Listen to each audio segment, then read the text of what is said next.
দূর থেকে জুম দিয়ে ছবি তোলার জন্য এই S23 আলট্রা সেরা রে। হ্যাঁ, এই কথাটা এই S23 আলট্রার সাথেই যায়, কারণ এইটার মধ্যে একটা 10x periscope telephoto lens use করা আছে, যেটা এখন S25 আলট্রা যেটা আছে সেটার মধ্যেও কিন্তু পাচ্ছে না। এই 2025 সালে এসে যারা S23 আলট্রা কেনার কথা চিন্তা করতেছেন তাদেরকে বলবো যে এই ভিডিওটা কষ্ট করে সম্পূর্ণ দেখার জন্য, কারণ এই ফোনটাকে লাস্ট 20 দিনেরও বেশি সময় ধরে আমি আমার ডেইলি ড্রাইভার হিসেবে ইউজ করতেছি। ঈদের আগ থেকে ইউজ করা শুরু করছি, ঈদে বাড়ি গিয়ে প্রচুর পরিমাণের ছবি তোলা হয়েছে, ভিডিও করা হয়েছে, প্রচুর ট্যুর ট্রাভেল করা হয়েছে। তো সেই জায়গায় আমার সাথে এই ফোনটা কেমন অবস্থায় ছিল সেটাই জানাবো আজকের ভিডিওতে। তার পাশাপাশি আপনারা জানতে পারবেন যে এই ফোনের মধ্যে গ্রিন লাইন ইস্যু আছে কিনা।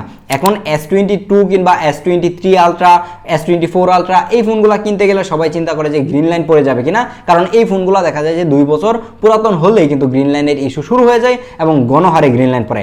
লাখ টাকার একটা ফোনে যখন গ্রিন লাইন পড়তে শুরু করে তখন ব্যথাটা এই জায়গায় শুরু হয়, মানে যেই কিডনিটা বিক্রি করে মানুষজন ফোন কিনে আর কি। কিডনি বিক্রি করে লাখ টাকার মোবাইল কেনার পরে গ্রিন লাইনের ভয় থাকলেও আপনি যদি এই ধরনের অ্যাপেলের এয়ারপড ক্লোনগুলো কিনেন, এইগুলোতে গ্রিন লাইন পড়ার কোনো ভয় নাই।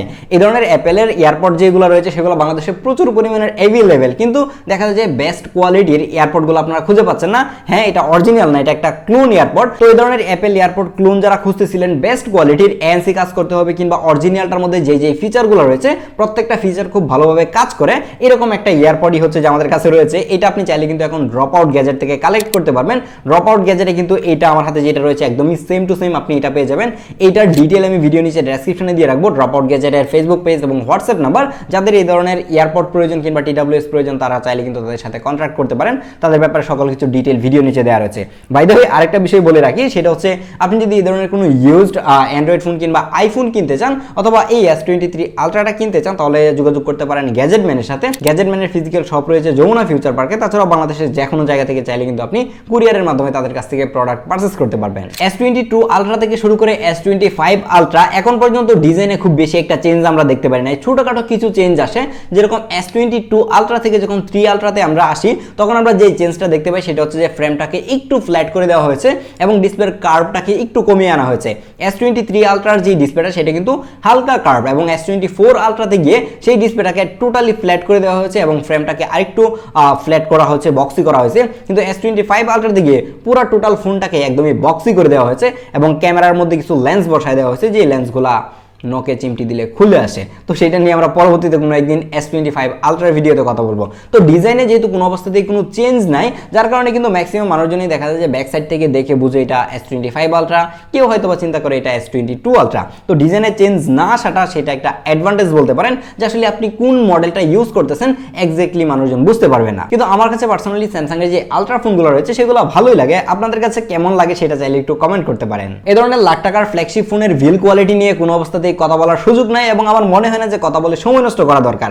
কিন্তু স্যামসাং এর যে কার্ভ ডিসপ্লেগুলো রয়েছে সেগুলো নিয়ে একটু কথা বলতে হয়, কারণ কার্ভ ডিসপ্লেগুলোতে যত ভালো প্রোটেকশনই থাকুক না কেন সেগুলো খুব দ্রুতই কিন্তু ভেঙে যায়। হাত থেকে একটু মানে 19-20 ভাবে পড়লেই দেখা যাচ্ছে ভেঙে যাচ্ছে কিংবা ডিসপ্লেটায় ব্ল্যাক হয়ে যাচ্ছে, যেই পোর্শনটার মধ্যে চাপ লাগে সেই জায়গাটা ব্ল্যাক হয়ে যায়। তো এই ব্যাপারগুলো সবসময় কিন্তু কার্ভ ডিসপ্লেতে আমরা দেখে থাকি। আর কার্ভ ডিসপ্লের কিন্তু স্ক্রিন প্রোটেক্টরও খুব বেশি একটা অ্যাভেলেবেল না, যার কারণে দেখা যায় যে এই ডিসপ্লেগুলো একটু প্যারা হয়ে যায়। তো আমি পার্সোনালি সবসময় ফ্ল্যাট ডিসপ্লে বেশি পছন্দ করি, এবং এই ফোনটা যেহেতু একটু কার্ভ যার কারণে নেভিগেশন কন্ট্রোল করতে গিয়ে আমার কোনো অবস্থাতে কোনো প্যারা হয় না, খুব স্মুথলি আমি ইউজ করতে পারছিলাম। স্যামসাং কতটা ভালো ডিসপ্লে বানায় সেটা আমি থেকে শুরু করে আপনি সবাই জানেন। আর স্যামসাং এর লাখ টাকার ফ্ল্যাগশিপ ফোনগুলোতে তারা তাদের বেস্ট টেকনোলজিটা ইউজ করা ট্রাই করবে এবং তারা এটাই করে। দেখা যায় যে বরাবরই কিন্তু স্যামসাং আইফোন থেকেও বেস্ট ডিসপ্লেটাই প্রোভাইড করে, কিন্তু সেই ডিসপ্লেটা দেখা যায় যে 2 বছর পরে এসেই গ্রিন লাইন পড়ে যায়, পিঙ্ক লাইন পড়ে যায়। আপনারা হয়তো বা জানেন যে S22 আলট্রা যে ফোনটা রয়েছে সেটার এখন কি অবস্থা, ডিসপ্লের মধ্যে জঘন্য অবস্থা। ডিসপ্লেতে ধুমায় গ্রিন লাইন পড়তেছে, উপর থেকে চলে যাচ্ছে, নিচ থেকে ব্ল্যাক হয়ে যাচ্ছে,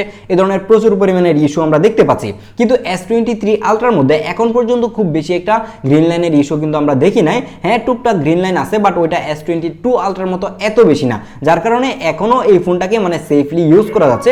কিন্তু যদি মানে কোনো কারণে আপনার ফোনে পড়ে যায় সেটা দায়ভার কিন্তু আমি কোনো অবস্থাতেই নিব না, কারণ অ্যামোলেড ডিসপ্লেতে গ্রিন লাইন পড়ে যায়, এটা আপনাকে এখন মেনে নিতে হবে। এই জায়গায় ডিসপ্লে হিসেবে থাকছে 6.8 ইঞ্চির একটা ডাইনামিক অ্যামোলেড 2X ডিসপ্লে, যেখানে 120 হার্জের হাই রিফ্রেশ রেট পাচ্ছেন, HDR10+ এর সাপোর্ট পাচ্ছেন এবং এটার পিক ব্রাইটনেস 1750 নিটস, যার কারণে ডিরেক্ট সানলাইটে গিয়ে ইউজ করতে গেলেও কোনো অবস্থাতেই প্যারা হয় না, জকজকা চকচকা দেখা যায়। 1750 নিটস শুনে হয়তো আপনার কাছে কম মনে হচ্ছে, যে জায়গায় এখন 20-25 হাজার টাকার একটা চাইনিজ ফোনের মধ্যে 4000 কিংবা 6000 নিট পিক ব্রাইটনেস দেওয়া হয়, কিন্তু সেইগুলোর সাথে নাম্বার গেম কিন্তু স্যামসাং খেলে নাই, কারণ স্যামসাং এর এখন পর্যন্ত ফ্ল্যাগশিপ ফোন যেটা S25 আলট্রা সেটাতে 2600 নিট পর্যন্ত পিক ব্রাইটনেস, কিন্তু দুইটা ফোনকে যখন আপনি সাইড বাই সাইড আউটডোরে ইউজ করবেন, মানে 20,000 টাকা দামের যে 4000 নিটস রয়েছে কিংবা 25,000 30,000 টাকায় যেগুলো পাওয়া যায় সেগুলোর সাথে যখন স্যামসাং এর ফ্ল্যাগশিপ ফোনগুলোকে আউটডোরে সাইড বাই সাইড রাখবেন তখন আপনি বুঝতে পারবেন যে আসলে কোনটা ডিফারেন্স কি। এই ডিসপ্লেটা অনেক বেশি ব্রাইট ছিল, ডিরেক্ট সানলাইটে আমি লং টাইম ইউজ করে দেখেছি যে চকচকা দেখা যায়, কিন্তু প্রবলেম যেটা শুরু হয় সেটা হচ্ছে যে ফোনটা যখন অনেক বেশি ওভারহিট হয়ে যায় তখন এই ডিসপ্লের ব্রাইটনেসটা কমে যায় এবং কিছু কিছু ক্ষেত্রে এতটাই কমে যায় যে ডিসপ্লেতে দেখতেই কষ্ট হয়ে যাচ্ছিল।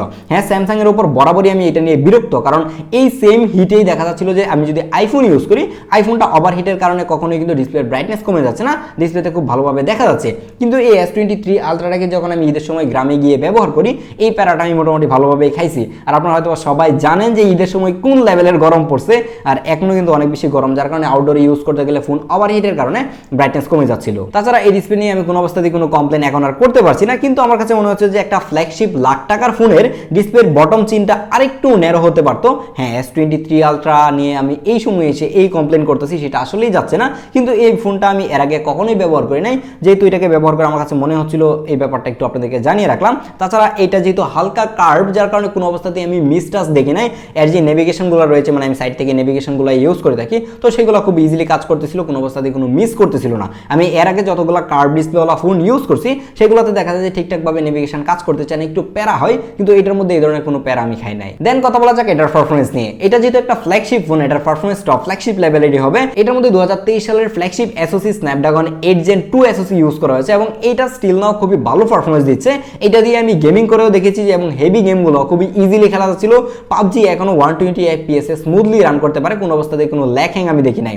আর যারা রেগুলার লাইফে ইউজ করবেন, মানে ফেসবুক ইউটিউব এই ধরনের ইউজারও কিন্তু অনেক আছে যে লাখ টাকার ফোন কিনে শুধুমাত্র এগুলাই করে, গেমিং করে না, তো তারা তো একদমই বাটার স্মুথলি ইউজ করতে পারবেন। আর আমার হাতে যে S23 আলট্রাটা রয়েছে এটা হচ্ছে ডোকোমো ভেরিয়েন্ট, আপনারা হয়তো অনেকেই জানেন যে ডোকোমো ভেরিয়েন্ট একটা পাওয়া যায়, তো সেই ভেরিয়েন্টের মধ্যে আমি কোনো অবস্থাতেই এখনো One UI 7 এর আপডেট পাই নাই। হ্যাঁ, আমি যখন এই ফোনটাকে গ্যাজেটম্যান থেকে আনি তখন এটা Android 13 এবং One UI 5.1 এ রান করতেছিল। পরবর্তীতে এটাকে আমি বাসায় এনে আপডেট দিয়ে One UI 6 পর্যন্ত নিতে পারি Android 14 এ, কিন্তু এখন পর্যন্ত Android 15 One UI 7 এ আপডেট দিতে পারি নাই এবং এটা কোনো অবস্থাতেই আপডেট আর হচ্ছিল না। হয়তোবা ফিউচারে এটাতে আপডেট আসবে, কিন্তু লাখ টাকার একটা ফোন কিনে এত পরে সফটওয়্যার আপডেট পাওয়াটা আসলেই খুবই বেমানান। আপনারা যারা স্যামসাং এর ডিভাইসগুলো ইউজড মার্কেট থেকে কিনেন, S23 আলট্রা কিংবা 4 আলট্রা অথবা S22, সেগুলোতে আপনি দোকানে বসে, যেই দোকান থেকে কিনেন না কেন সেই দোকানে বসে সফটওয়্যার আপডেটটা দিয়ে দেখবেন যে আসলে অটোমেটিক আপডেট নিচ্ছে কিনা। অনেকেই বলবে হয়তো পরবর্তীতে আপডেট নিবে, আপনি সেগুলো স্কিপ করে ইনস্ট্যান্ট আপডেট দিয়ে দেখবেন যে আসলে লেটেস্ট আপডেটটা আসছে কিনা। তাহলে আমার কাছে মনে হয় যে আপনি এই ফোনটা ইউজ করার সময় সফটওয়্যার এক্সপিরিয়েন্সটা অনেক বেশি বেটার পাবেন। নাও কথা বলা যাক এই স্যামসাং S23 আলট্রার মেইন পার্ট, সেটা হচ্ছে ক্যামেরা। এই ধরনের স্যামসাং এর লাখ টাকার আলট্রা সিরিজের ফোনগুলো মানুষজন ক্যামেরার জন্য কিনে থাকে, যদিও কিনা এখন আর ক্যামেরা কিং খ্যাত এই S সিরিজটা নাই, কারণ ভিভোর যে X সিরিজ রয়েছে সেটা স্যামসাং এর S সিরিজকে মোটামুটি খেয়ে দিছে বলতে পারেন। যাই হোক, এটার ক্যামেরা নিয়ে কথা বলা যাক। এই ফোনটাতে মেইন লেন্স হিসেবে ইউজ করা হয়েছে একটা 200 মেগাপিক্সেলের ক্যামেরা এবং এর পাশে একটা 10 মেগাপিক্সেলের 3x টেলিফোটো লেন্স রয়েছে এবং 10 মেগাপিক্সেলের একটা পেরিস্কোপ টেলিফোটো লেন্স রয়েছে যেটা 10x অপটিক্যালি জুম করতে পারে, যেটা দিয়ে হচ্ছে যে আপনি চাঁদের ছবিগুলো বাংলাদেশে থেকে তুলতে পারবেন এবং আপনি চাঁদেও চলে যেতে পারবেন মাঝে মাঝে। হ্যাঁ, চাঁদে চলে যাওয়া যায় মেবি, আমি শিওর না। আর এটাতে একটা 12 মেগাপিক্সেলের আলট্রা ওয়াইড ক্যামেরা রয়েছে। এর মেইন লেন্সের ছবিগুলো যদি আপনি দেখেন যে ছবিগুলো কত বেশি জোস লেভেলের উঠতেছে। বাই ডিফল্ট কিন্তু এটা 12 মেগাপিক্সেলের ছবি তোলে, আপনি চাইলে কিন্তু 200 মেগাপিক্সেলটাকে এনেবল করে নিতে পারবেন, কিন্তু তখন দেখা যায় যে ইমেজটা অনেক বেশি প্রসেস করে এবং অনেক বেশি ডিটেলও তখন থাকে, কিন্তু সেই প্রসেসিংটা হয়তো বা বেশিরভাগ মানুষের কাছেই ভালো লাগবে না এবং এত সময় ধরে অপেক্ষা করবে না, যার কারণে বাই ডিফল্ট 12 মেগাপিক্সেলের ছবিগুলো খুবই শার্প এবং ডিটেল ছিল, ইভেন ডাইনামিক রেঞ্জটা অনেক বেশি ভালো ছিল। স্যামসাং এর আগের যে রূপগুলো ছিল, যেরকম ছবি তোলার পরে অনেক লম্বা সময় ধরে প্রসেস করে, সেই প্রসেসিংটা এটার মধ্যে অনেকটাই সময় কম পেয়েছি। হ্যাঁ, পোর্ট্রেট মোডে গেলে মোটামুটি ভালো সময় নিয়ে প্রসেস করে, রেগুলার মোডে যখন আপনি পিকচার তুলবেন সেগুলোতে প্রসেসিং টাইম আপনি দেখতে পাবেন না। কিন্তু এটাতে থাকা যে 10x পেরিস্কোপ টেলিফোটো লেন্সটা রয়েছে সেটা নিয়ে একটু কথা বলতেই হয় যে সেইটার ছবিগুলো আমার কাছে এতটাও শার্প এবং ডিটেল মনে হচ্ছিল না। ছবিগুলো তোলার পর কেমন জানি একটু ফগি টাইপের করে দিতেছিল। যখন ডিরেক্ট সানলাইটে প্রপার লাইট কন্ডিশনে আপনি ছবি তুলবেন তখন সেই ছবিগুলো মোটামুটি ভালোই ইউজফুল ছিল, মোটামুটি না একদমই ইউজফুল ছিল, খুবই শার্প এবং ডিটেল দিতে পারে। কিন্তু দেখা যায় যে লাইট একটু কমে গেলে কিংবা এরিয়াটা যদি একটু ফগি হয় তখন ছবিগুলো একটু বেশি ফগি করে দিচ্ছিল এবং মনে হচ্ছিল যে ডিজিটাল জুম করে ছবি তুলতেছে। তো এই ব্যাপারগুলো আমার কাছে ভালো লাগে নাই। আর রাতে চাঁদের ছবি তোলার জন্য খুব ঠিকঠাকই রয়েছে। আর হচ্ছে যেই সময় আমি বাড়িতে গেলাম মানে ঈদের সময় প্রচুর পরিমাণের চাঁদের ছবি তোলা হয়েছে। আমি কিছু স্যাম্পল দিয়ে দেবো, আপনারা দেখে নেবেন যে এটা দিয়ে খুবই সুন্দর চাঁদের ছবি তোলা যায়, কিন্তু অনেকেই বলে যে এটা এআই দিয়ে করা হচ্ছে। তো সেটা আপনাকে মেনেই নিতে হবে যে এটার মধ্যে কিছু এআই এর কারসাজি থাকতেও পারে, সেটা নিয়ে কমপ্লেন করতে চাই না। এটা দিয়ে আমি প্রচুর পরিমাণের পোর্ট্রেট ফটোগ্রাফি করছি, মোস্টলি আমি 2x এবং 3x এই ছবিগুলো তুলছি। কিন্তু দেখা যাচ্ছিল যখন 2x এর ছবিগুলো নিয়েছিলাম সেটা এর মেইন লেন্সটাকে ডিজিটালি জুম করে 2x এর ছবিগুলো দিচ্ছিল, কিন্তু এই 2x এ তুলতে গিয়ে আমি মাঝে মাঝে কিছু প্যারা খাচ্ছিলাম যে ছবি তোলার পরে দেখতেছি যে পোর্ট্রেটটা কাজ করে নাই, প্রসেস করার পরে এটার পোর্ট্রেটের যে ব্লাডটা আছে সেটা আনতে পারে না ঠিকঠাক। এই যে 3x ডেডিকেটেড টেলিফটো লেন্সটা রয়েছে সেটা দিয়ে আমি পোর্ট্রেট তুলে একবার ওই ধরনের মিস করি নাই, মানে বারবারই পোর্ট্রেট একদমই ঠিকঠাকভাবে ধরতে পারতেছিল এবং এজ ডিটেক্ট থেকে শুরু করে শার্পনেস ডিটেল সবকিছু একদমই মাখন লেভেলে ছিল। ইভেন আমার কাছে পার্সোনালি এর কালারটাও ভালো লাগছে। স্যামসাং এর পোর্ট্রেটের কালারগুলো মাঝে মাঝে দেখা যায় যে অনেক বেশি স্যাচুরেটেড করে দেয়, ফেসের কালার টোন চেঞ্জ করে ফেলে, অনেক বেশি ওয়ার্ম করে ফেলে। তো এই প্রবলেমগুলো আমি এটাতে খুব বেশি একটা পাই নাই। তো যারা পোর্ট্রেট ফটোগ্রাফির জন্য ডেডিকেটেডলি একটা ফোন খুঁজতেছেন, আইফোন নিতে চান না অ্যান্ড্রয়েডে থাকতে চান, তাদেরকে এই মোবাইলটা সাজেস্ট করা যায়, কারণ এটাতে যেহেতু একটা 3x টেলিফটো লেন্স রয়েছে এটা দিয়ে আপনি অনেক সুন্দর সুন্দর পোর্ট্রেট ছবি তুলতে পারবেন। এই স্যাম্পলগুলো দেখে হয়তো বুঝতে পারতেছেন যে এটা এখন পর্যন্ত কতটুকু ভালো পোর্ট্রেট ছবি দিতে পারে। আর ফ্রন্ট সাইডে রয়েছে একটা 12 মেগাপিক্সেলের সেলফি ক্যামেরা, যেটা দিয়ে খুবই সুন্দর সুন্দর সেলফি তোলা যাচ্ছিল।